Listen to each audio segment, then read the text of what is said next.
It was supposed to be a celebration. 80 years of life, of love, of building a home from nothing but a dream and a pair of rough hands. I sat at the head of that long dining table surrounded by faces that carried my blood, faces that I once looked at with pride. Balloons hung from the ceiling, laughter filled the room, and for a moment, I believed maybe they remembered who I was beyond my years. Their father, their provider, the man who built this roof above their heads. But then Daniel stood up, glass in hand, and the sound of his spoon tapping the rim silenced everyone. His smile was too practiced, his words too calm. "Dad," he said, "we've talked about it, and we all think it's time to sell the house." At first, I thought I misheard him. Maybe the ringing in my ears was playing tricks again. But then Lisa nodded, eyes soft but empty, and added, "It's for the best, Daddy. You'll be more comfortable somewhere smaller." Somewhere smaller. Those two words hit harder than the years on my back.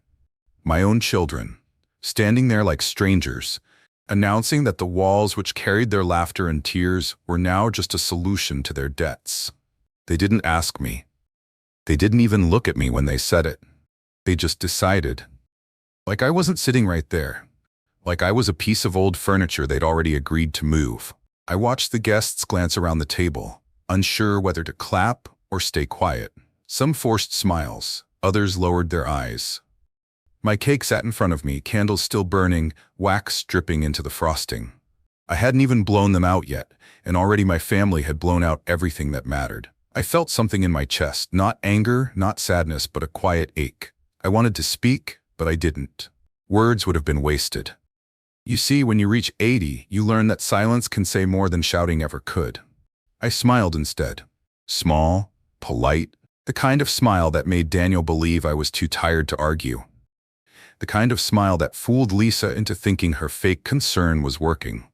But inside, I was sharper than ever. They thought my silence meant weakness. They thought my age made me easy to handle. What they didn't know was that silence is where I keep my sharpest weapons. Because months before that night, I had already seen the change in their eyes.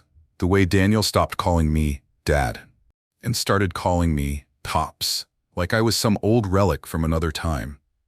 The way Lisa avoided talking about her mounting debts, yet always looked around the house like she was pricing it.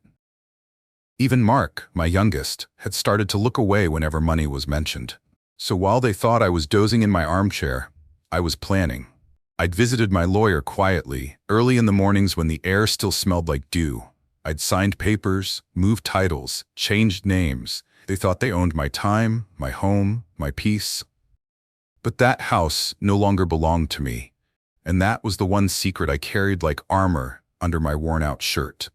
So as they raised their glasses that night, toasting to their own greed disguised as family decisions, I just sat back and listened. I let them talk about which rooms would sell first, how much the land was worth, what they'd do with the money. I heard Daniel say he'd pay off his loans, Lisa talk about a new start, and Mark mumble something about fixing his car. And through it all, I kept smiling. Because if there's one thing life has taught me, it's this. A man doesn't need to shout to win a war. Sometimes he just needs to wait for the right silence. And that night, as the candles burned lower and the wax hardened on my untouched cake, I waited.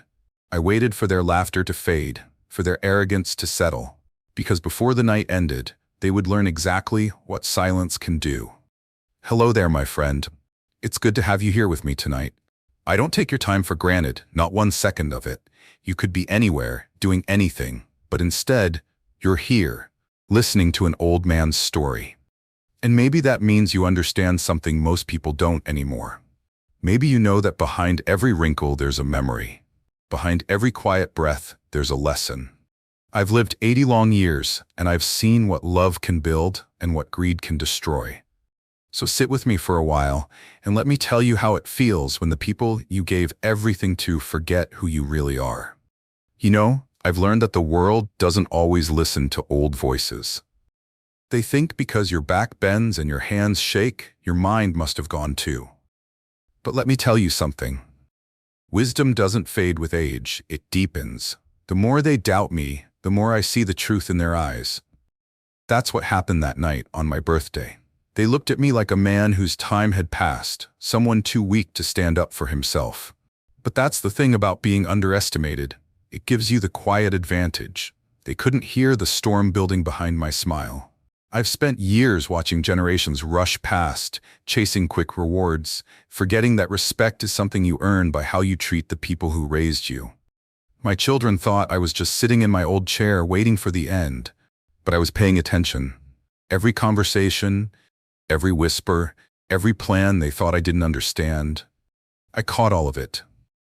I might move slower, but my mind is still sharp enough to see through fake kindness and forced love. And maybe, as you listen, you'll see a piece of your own story in mine. Tell me in the comments, has anyone ever dismissed you because of your age or treated you like you had nothing left to offer? I read every word. I may be old, but I haven't forgotten what connection feels like. Maybe you've been quiet too, holding your pain in silence like I did that night. If so, this story's for you. Because sometimes silence isn't weakness, it's the sound of someone gathering strength. So settle in, my friend, and let me tell you what really happened after those words were spoken. Because that night, when they tried to sell my home, they didn't just awaken my anger. They awakened my resolve. From the outside, my family looked like the kind of picture people frame and hang in their living rooms. 3 grown children standing proudly behind their aging father, smiling like we had it all figured out. The kind of smiles that make neighbors say, "What a blessed family." But behind those practiced grins lived a storm that had been brewing for years. One that started small, like cracks in the foundation of a house you think will last forever. My eldest Daniel was always the leader, sharp and confident, the boy who could convince anyone of anything. And for a long time I believed that confidence would take him far. But somewhere along the way it turned into greed. He began measuring love by how much money it could bring him. My daughter Lisa, the middle child, had her mother's charm but none of her restraint. She learned early that words could buy sympathy, that tears could open wallets, and that pretending to care could get her what she wanted. She married a man who looked successful on paper, but was drowning in debt, and instead of learning from it, she learned to hide it better. Then there was Mark, my youngest, the quiet one, the one who used to help me in the garden, who said little but saw everything. He wasn't cruel like the others, just lost between loyalty and guilt, too scared to speak up when the air in the room began to sour. My wife Margaret, God rest her soul, was the glue that once held us all together. She had a way of softening tempers, of reminding the children that family meant more than money. But after she passed, something in them changed, as if her absence unlocked a hunger they'd kept hidden out of respect for her. They stopped visiting as often, stopped calling without reason, except when a bill came due or a favor needed doing. And to the world it looked like a busy family staying in touch. But I saw through the distance. I saw Daniel's impatience when I spoke about the past. I saw Lisa's eyes dart around the house as if she were already counting what could be sold. I saw Mark's silence turn into a shield against choosing sides. Even my neighbors used to say, "You're lucky, George, your children adore you."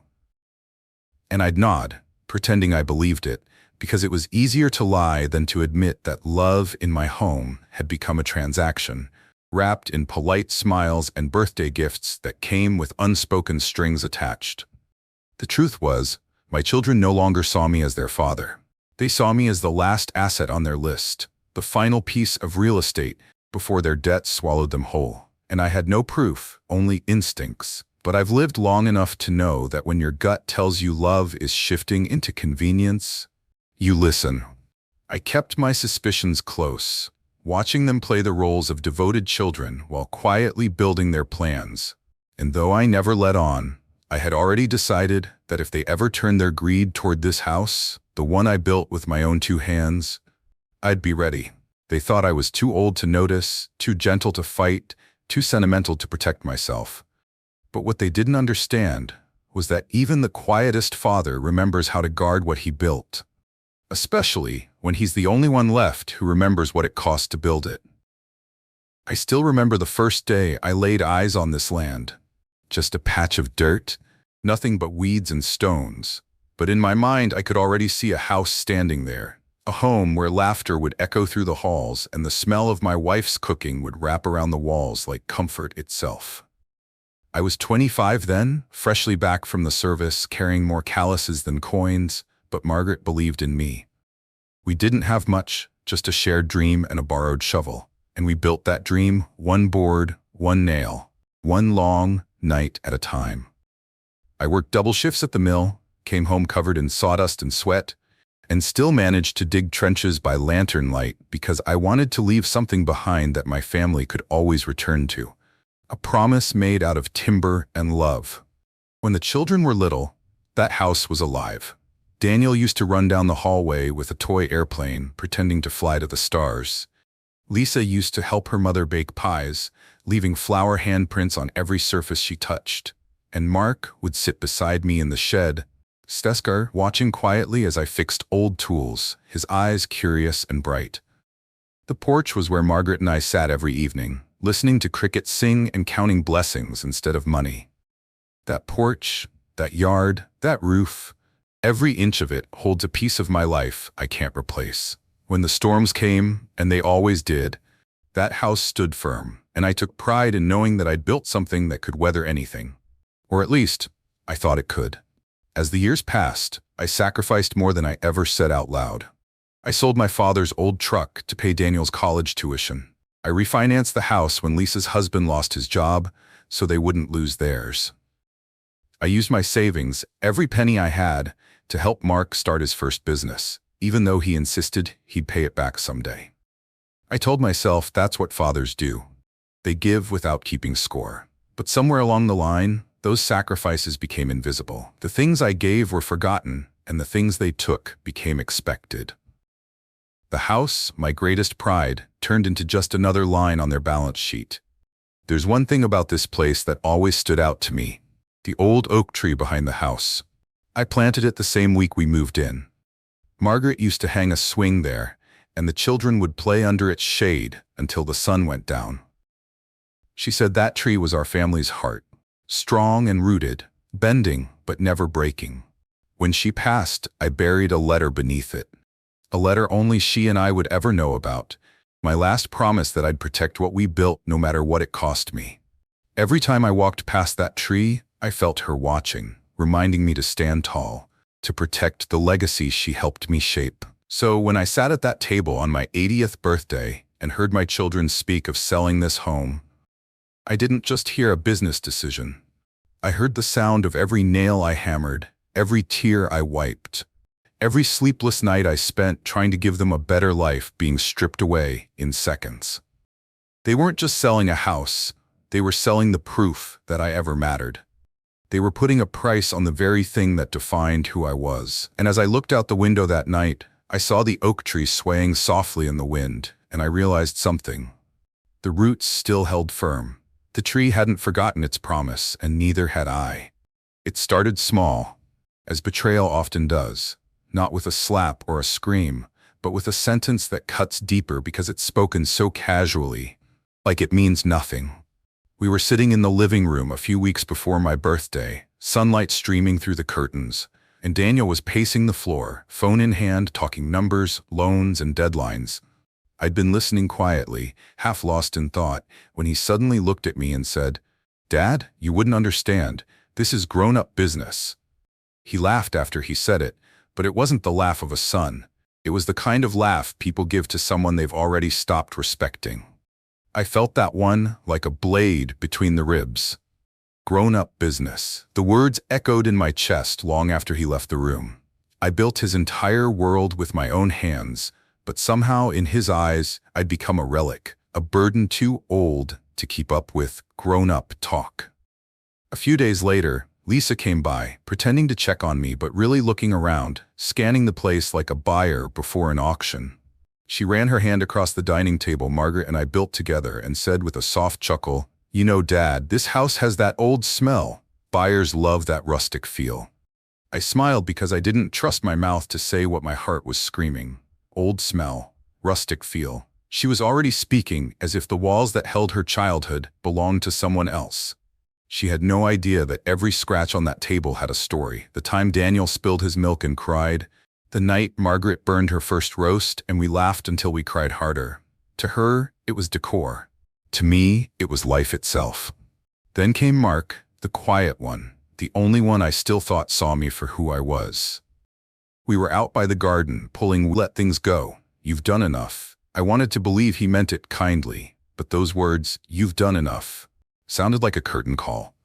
Like he was trying to wrap up my story before I'd finished writing it. He didn't realize that this garden, this soil, this home, were the last living pieces of my purpose. I swallowed the ache, nodded like I agreed, and told him I'd think about it. But inside I felt something heavy settle in my chest. That was the moment I understood. The love that used to live in my house had been replaced by convenience, by calculation. I was no longer their father. I was a signature waiting to be used. I didn't shout. I didn't show anger. I simply filed every word, every tone, every glance into a quiet place in my memory where I keep things I'll never forget. Because when a man has been silenced by the people he raised, every insult becomes a promise that one day they'll learn who they were really talking to. It didn't take long for those small insults to grow into something darker, something that stripped the warmth right out of my home. What started as jokes and careless remarks began to sound like rehearsed lines in a play they'd all agreed to perform behind my back. One evening, Daniel came over for dinner, unannounced, with a folder tucked under his arm. He didn't even ask how I was, just sat down, opened it, and started talking about market value. He said the neighborhood had peaked, that now's the best time to sell before prices drop. I listened quietly while he spoke like a real estate agent instead of a son. When I tried to tell him that this house wasn't just property, he sighed, leaned back, and said, "Dad, emotions don't pay bills." I didn't say it then, but I wanted to tell him that emotions are what built this house. Every nail, every wall, every memory. I wanted to remind him that when he was 5 and scared of thunderstorms, I was the one who kept him safe in these same 4 walls he now wanted to sell for quick cash. But I didn't. I just nodded and let him keep talking, his voice rising with confidence that had no conscience behind it. The next weekend, Lisa stopped by with her husband, Gary, a man who loved talking about money he didn't have. He looked around the living room like a man window shopping. He pointed at my old grandfather clock and said, "That piece alone could go for $2,000, easy." Lisa laughed, placing her hand on his arm, pretending to scold him, but her eyes stayed fixed on that clock too long for comfort. Later, when I stepped out to check the mail, I overheard them whispering on the porch. Gary saying, "Once the sale goes through, we'll finally breathe." Sale. That word hung in the air like a curse. Not if, but once, as though it were already decided. I stood behind the door, listening to my own family plan the dismantling of my life's work, and it took everything in me not to step outside and tell them the truth, that they were chasing smoke, that the deed wasn't theirs to touch. But no, not yet. Some lessons have to be learned in silence. Then there was Mark. Quiet, careful Mark. He came one evening, long after sunset, holding 2 cups of coffee like he used to when his mother was alive. We sat on the porch, and for a moment I thought maybe, just maybe, I still had one child who remembered what family meant. But then he started talking about how Daniel and Lisa were just trying to help, and how maybe letting go wouldn't be such a bad thing. I didn't even recognize his voice anymore. It was soft, rehearsed, almost guilty. That's when I knew they had gotten to him too. The next day I noticed the front gate latch had been replaced. Daniel must have done it when I wasn't home. I asked why, and he said, "We needed to make the place look better. You never know when potential buyers might drive by." Buyers. That word hit me like thunder. My house, my memories, my life, reduced to a listing. I felt my pulse rise, but I smiled anyway, pretending to appreciate the effort. They thought they were in control, that I was too old to keep up. And that's exactly what I wanted them to think. The days leading up to my birthday became an unspoken countdown. They started dropping hints more boldly. Lisa asking what I'd do after the move. Daniel bragging about the debts he'd pay. Mark talking about fresh starts. Every word tightened a string inside me, but I stayed calm, letting their arrogance blind them. Because when a man's silence stretches long enough, people mistake it for surrender. They had no idea that while they schemed over what they'd gain, I'd already secured what they could never take: my dignity, my home, and my peace.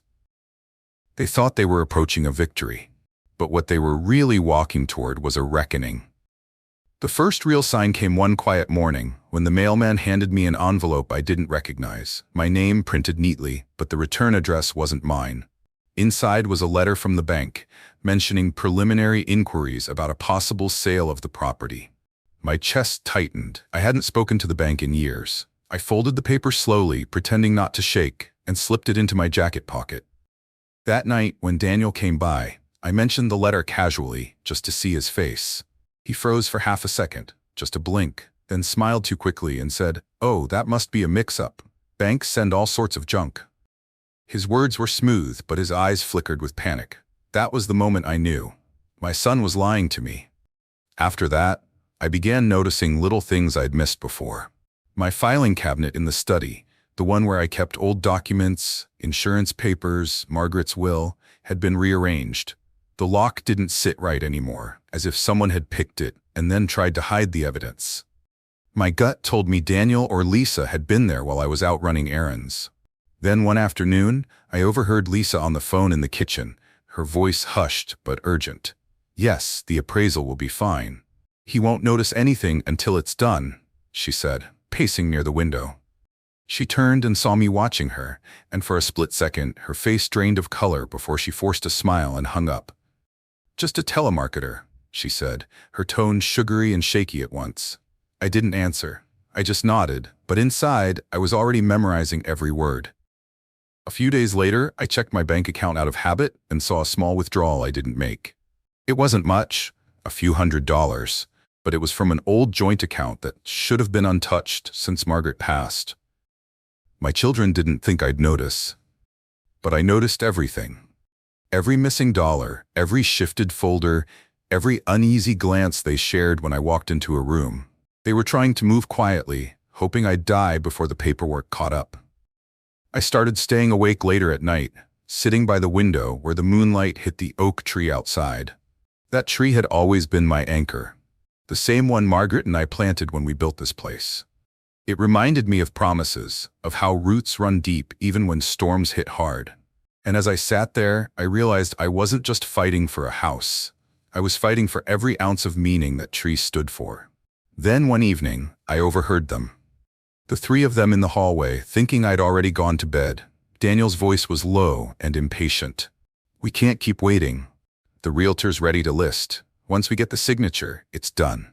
Lisa whispered something I couldn't hear, and Mark said, "What if he finds out?"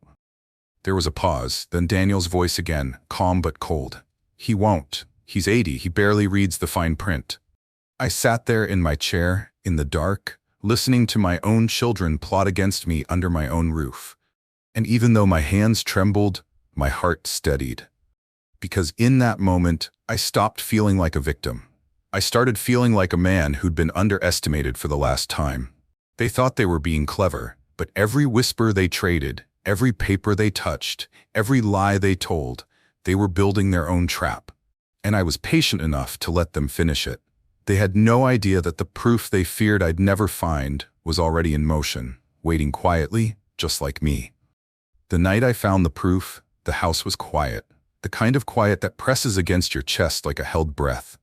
Daniel and Lisa had stopped by earlier, pretending to check on me again, all smiles and sweetness that smelled like deceit. After they left, something made me walk into the study. That same old room where Margaret used to do the books, where her handwriting still lived in the margins of old receipts. I hadn't touched that desk in weeks, but tonight I felt drawn to it. Maybe it was instinct, maybe it was her voice whispering from somewhere I couldn't see. I opened the top drawer expecting dust and memories, and instead found a folder that didn't belong there. My name was printed on it, but the paper inside wasn't mine. I unfolded the first page and froze. It was a property transfer document, my property, and on the signature line, there was a shaky version of my handwriting. Only it wasn't mine. Someone had tried to forge it. I felt my heart thump against my ribs like it wanted to burst through. My children had gone that far. Beyond greed, beyond shame, they were ready to steal from me in writing. I turned the page and found emails printed out between Daniel and a real estate agent. They were already negotiating a sale, talking about timelines, inspections, and even dividing the profit. Daniel had written, "Once the old man signs the confirmation, we'll push it through. He won't question it." Those words burned hotter than any flame. The old man, that's what I'd become to them. Not father, not builder, not the man who carried them on his shoulders. Just a stumbling obstacle to be outmaneuvered. I sat there for a long time, reading line after line, feeling the ground shift beneath everything I'd ever believed about family. The air in the room felt heavier, like even the walls knew something sacred had been broken. Then, without thinking, I reached for the small audio recorder I kept in my desk, an old one I used to record notes for work back when my hands were steadier. I turned it on and whispered every word from those papers, reading them aloud, describing what I was holding, the signatures, the emails, the dates. My voice was calm, deliberate, but under it ran a river of betrayal and quiet fury. When I was done, I slid the papers back exactly as I found them. I didn't tear them up, didn't confront anyone. No, that would have been too easy for them. Instead, I locked the drawer, placed the key in my pocket, and went out to the porch. The night was cold, and the old oak tree stood tall in the dark, its branches creaking softly like it was listening. I looked up at it and whispered, "You were right, Margaret. They finally showed their hands."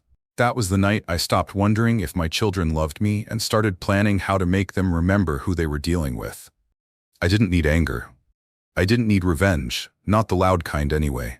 What I needed was control. Quiet, absolute control. And in that locked drawer sat the proof of their betrayal, the seed of their own undoing. And I wasn't about to waste it. I carried that secret close, tighter than my own heartbeat, waiting for the day it would bloom into something they'd never forget. I sat there that night, with the papers locked away, and the recorder still warm in my hand, staring at the walls I had built with my own sweat, and wondering how my own children could plot against me under the roof I raised over their heads. Every word I'd read burned in my chest like a secret fire. But on the outside, I stayed still, quiet, calm. I didn't storm into their homes. I didn't shout on the phone. I didn't even let a hint slip across my face the next time they visited. I just carried it, like a man carrying a weight he intends to use. Because sometimes silence isn't surrender, it's strategy. And now, as you sit here listening to my story, I want to ask you something. What would you have done if you'd opened that folder and seen your children plotting to take everything you built? Would you have stayed silent, holding your proof until the right moment? Or would you have confronted them right there and then, throwing the evidence on the table? Tell me in the comments. I read every word, and maybe your answer will help someone else who's standing at the same crossroads I once stood at, holding a secret in one hand and a lifetime of sacrifice in the other. The boiling point came on the night of my 80th birthday, the night they thought would be their grand moment of control. The house was glowing with lights, laughter filled the rooms, and for a brief second I almost believed they'd come to celebrate me. I should have known better. Daniel had planned everything down to the last detail. The dinner, the speeches, even the seating arrangement that placed me at the head of the table like a king who didn't realize his crown was about to be stripped away. Lisa floated around greeting guests, playing the perfect daughter, while Mark sat quietly at the far end, his eyes darting between his siblings like a man watching a storm he couldn't stop. After the cake was served and the laughter softened, Daniel stood, his glass raised high, wearing that confident grin that had fooled so many people before. "Dad," he said, "we've been talking as a family, and we've decided it's time for a change." He paused for effect, scanning the room as if waiting for applause. "You've done enough for us, and now it's time to let us take care of things. We're going to sell the house and use the money to clear some debts and set everyone up for a better future." The room went quiet. Forks froze midair. A few of the guests tried to smile, thinking maybe it was a joke, but I could tell from the tone of his voice that he meant every word. Lisa nodded beside him, adding with a syrupy voice, "It's what Mom would have wanted, Dad. You deserve to rest. You can move somewhere peaceful, maybe a smaller place by the water." She said it like she was offering me a gift when really she was stealing my soul in broad daylight. I looked around the table. Faces I had known my entire life. People I'd fed, clothed, protected. All avoiding my eyes. My chest tightened, not from fear, but from the quiet understanding that this was no longer my family. This was business to them, and I was just the obstacle in the way of a payout. Even Mark couldn't meet my gaze. He just stared at his plate, pretending the silverware had become the most interesting thing in the world. Daniel forced a smile, but his voice trembled at the edges. "That's fine. We just need him to sign now so Ethan can get his tuition processed. We'll handle the rest." I looked down at the paper in front of me, tracing the faint lines of the forgery. There it was again. My name, written like someone had tried to imitate my patience and failed. I didn't speak for a moment. I wanted the silence to stretch, to make them feel the weight of their own heartbeat. Finally, I looked up. "Funny thing about signatures," I said, my voice calm, steady. "They may look like just ink and paper to some, but to others, they're a promise. They're the only proof we have that what we built still belongs to us." Linda's smile faltered. "Dad, it's just paperwork. You're overthinking this." "Am I?" I turned my eyes on her, sharp but gentle. "Because I remember signing something similar the year Ethan was born. Only this one's different. See, the real document, your mother helped me file it, has a little clause at the bottom, one that says no change can be made without my signature." Daniel stiffened. "That's why you're here, Dad. To sign. You're holding everything up." I nodded slowly, keeping my tone measured. "And what happens if I don't?" He blinked. "What do you mean?" "I mean, what happens if I decide not to sign this paper at all?" I leaned forward, eyes locked on his. "Do you still have a plan, son?" Linda's color drained from her face. "Dad, of course he does. We're not." I cut her off with a raised hand. "Please, let's not pretend." Then I turned to Mr. Lawson. "Would you mind explaining what happens when someone tries to file a forged document under another person's name?" Lawson hesitated. He looked between us before answering. "It's considered a serious offense, possibly fraud." Daniel's voice cracked. "That's ridiculous. Nobody forged anything." I reached into my coat pocket and placed the printed copy of the fake document on the table, folding it neatly in half. I didn't push it toward him. I just let it sit there between us, like a mirror. "Then I suppose this must have signed itself," I said softly. Ethan's eyes widened. He glanced at his father, then back at me. The confusion and fear on his face twisted something inside me. I hated that he was caught in the middle of this, but lessons I've learned are often carved from discomfort. I rose from my seat and buttoned my jacket. "I'm not pressing charges," I said, my voice calm but cutting. "Not yet. I just wanted you to know that I know." Daniel started to speak, but I stopped him with a look that carried decades of fatherhood and disappointment. "You forgot something, son. Respect isn't inherited, it's earned, and you've been living off the interest too long." Then I turned to Lawson, nodded politely, and walked out of that office. Behind me, I could hear Daniel's breath quicken, Linda whispering his name, and Ethan standing silent, staring down at the forged papers like they might vanish if he looked away long enough. They'd wanted to see me powerless. Instead, I'd shown them restraint, real power disguised as patience. But I wasn't done. The truth they'd seen that day was only a crack in the dam. The real flood was still coming. 3 days passed before they came to my door. I heard their car long before they knocked, tires crunching on the gravel, an engine idling too long, like they were arguing about whether to come inside. When I opened the door, Daniel's smile looked rehearsed, the kind a man wears when he's about to tell a lie he hopes you'll forgive. Linda stood behind him, clutching her purse with both hands, her voice already dipped in sugar. Ethan trailed behind them, head down, the arrogance gone, replaced by confusion and guilt. "Dad," Daniel began, "we just came to clear things up. The whole bank situation was a misunderstanding." I stepped aside and gestured toward the living room. "Come in. Let's talk." They sat where Margaret and I used to have coffee every morning, her picture still hung above the mantel, watching quietly. I could almost hear her voice in the air, steady, wise, unafraid. I poured them each a cup of coffee, even Ethan, and took my seat across from them. Daniel started again. "We didn't mean any harm, Dad. I just thought it'd be easier if we handled the paperwork. You've been through a lot, and I didn't want you to stress." I looked at him for a long moment, then set my cup down. You forged my signature, Daniel. That's not help, that's theft wrapped in convenience. He flinched, his voice cracking. It wasn't like that. We just wanted to move things along. Ethan's tuition is due soon, and you. I stopped him with a quiet hand. I know what you wanted. You wanted control. Linda's voice rose. You make it sound malicious. We were just thinking about the future. You're getting older, and it's time things were organized properly. I leaned forward. You mean without me? The room went still. Ethan finally looked up, his eyes glistening. Grandpa, I didn't know about any of this, I swear. I believed him. He was too young to have written the plan, but old enough to have benefited from it.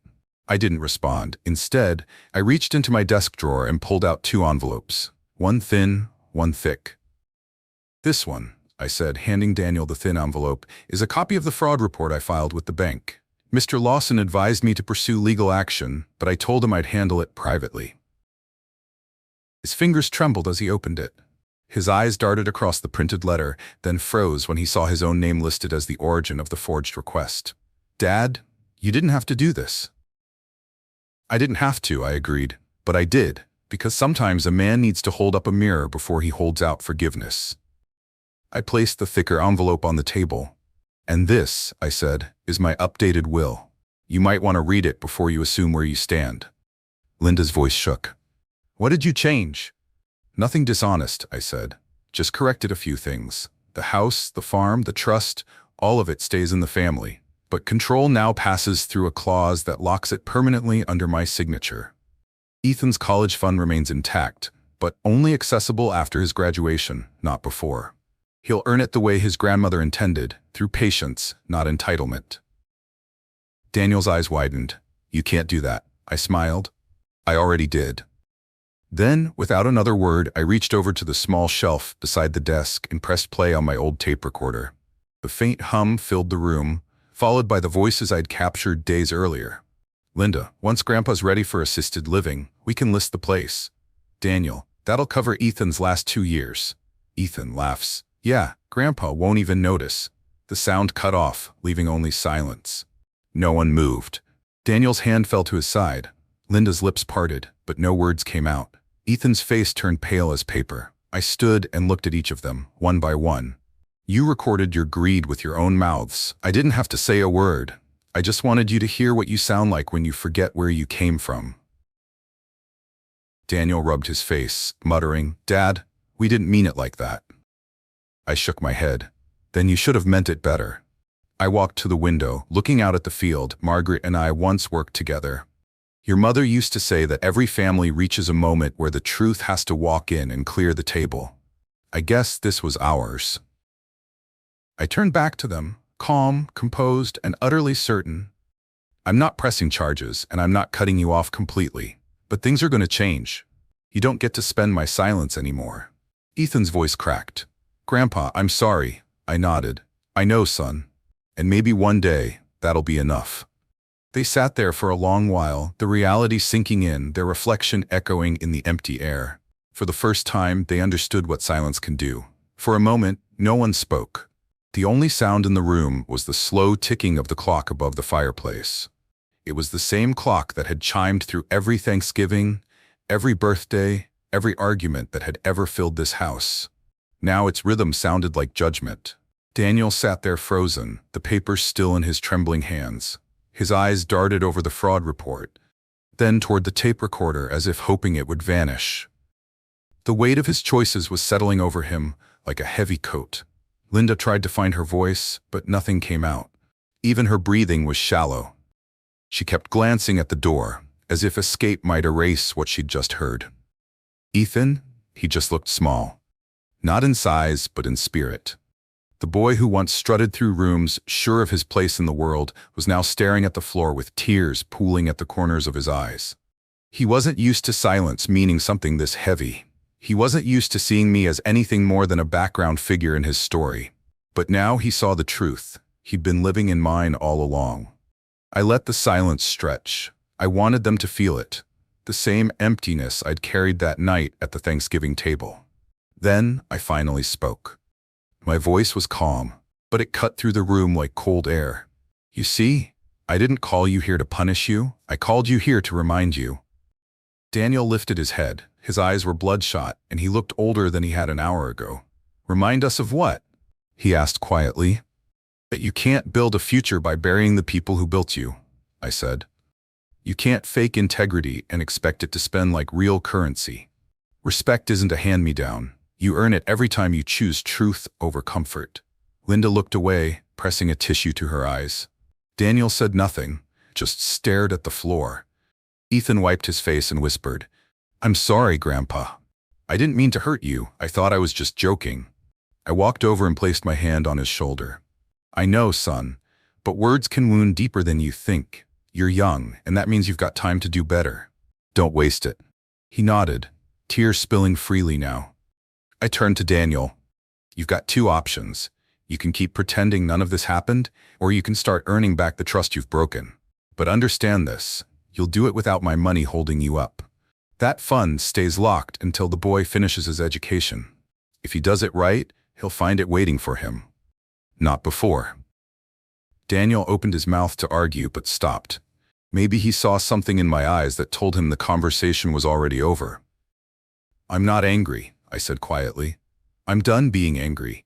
Anger doesn't fix anything, but the truth has a way of clearing out the dust so you can see what's worth keeping. They didn't argue anymore. The recorder still sat between us, small but mighty, the silent witness that had turned their confidence into regret. Finally, I said, it's time for you to go. I need to think. They stood, moving slowly, like people walking through water. Linda whispered something that might have been goodbye, though it sounded more like guilt. Daniel paused at the door. Dad, he said softly, I don't deserve your forgiveness. I met his eyes. Then earn it. When the door closed behind them, the house fell silent again. I stood there for a long time, staring at the space they'd left behind. The smell of their coffee still hung in the air, sharp and bitter. But beneath it, something else lingered, peace. Not the peace that comes from winning, but the kind that comes from finally letting truth breathe. I wasn't victorious. I was free, because justice doesn't always need a courtroom or a crowd. Sometimes it just needs a table, a few words, and the courage to stop letting lies pass for love. When the house grew still again, I sat down in my old armchair by the window and watched the evening light settle over the fields. The air outside was crisp, and the sun dipped low enough to cast long shadows across the porch, shadows that reminded me of every year I'd spent trying to keep this family standing. For the first time in a long while, I felt no anger. Just clarity. I thought about the generations that came before me, men and women who worked themselves raw so the next could have it easier. Somewhere along the line, ease turned into entitlement, and gratitude turned into silence. But the truth is, respect doesn't come from age or title. It comes from remembering who kept the fire burning when the house went cold. People talk a lot about love these days, but love without respect is just noise. It doesn't matter how often you say family if you forget what the word costs. Margaret used to tell me, respect isn't what you give when it's convenient, it's what you keep giving even when no one's watching. She was right. I didn't teach Daniel and Ethan a lesson out of spite. I did it because love that never challenges wrong turns into permission for more wrong. My silence had protected them for too long. It was time for it to protect the truth instead. We live in a world where people confuse money with power and kindness with weakness. But power built on deceit is a sandcastle. It stands tall until the tide rolls in. And kindness? Real kindness doesn't fade. It outlasts greed, it outlasts lies, and in the end, it's the only thing that still has weight when everything else falls apart. That's what this story was really about. Not revenge, not humiliation, just truth reclaiming its place at the table. The same table they once told me I didn't belong at. So if you ever find yourself in my shoes, dismissed, overlooked, treated like a ghost in a house you built, remember this: silence isn't surrender. Sometimes it's preparation. Sometimes it's the space where respect is reborn. Thank you, my friend, for staying with me through this story. You didn't just listen. You walked beside me through every moment, from the sting at that Thanksgiving table to the silence that finally spoke the truth. And I want you to know something. It means more than you could ever imagine. Every time someone takes a few minutes to sit with a story like this, it tells me there are still hearts out there that believe in decency, loyalty, and quiet strength. Tell me in the comments, have you ever been disrespected by someone you love and found your power again? Not by shouting, but by standing your ground. I read every story you share. Sometimes your words remind me that I'm not the only one who's walked through betrayal with my head held high. Maybe tonight, your story will remind someone else that dignity can't be taken. It can only be surrendered. If this story touched something in you, if it made you remember a time when silence was your only defense, I ask one small favor: share it. Share it with someone who needs to hear that staying calm doesn't mean staying weak. Like this video if you felt something in it, and subscribe if you believe that every story, no matter how painful, carries a truth worth keeping alive. There are many more stories waiting here. Stories of lessons learned the hard way, of hearts broken and mended, of people who lost everything but never lost themselves. I hope you'll stay a while. We're building something here. Not just a channel, but a community where wisdom has a home again.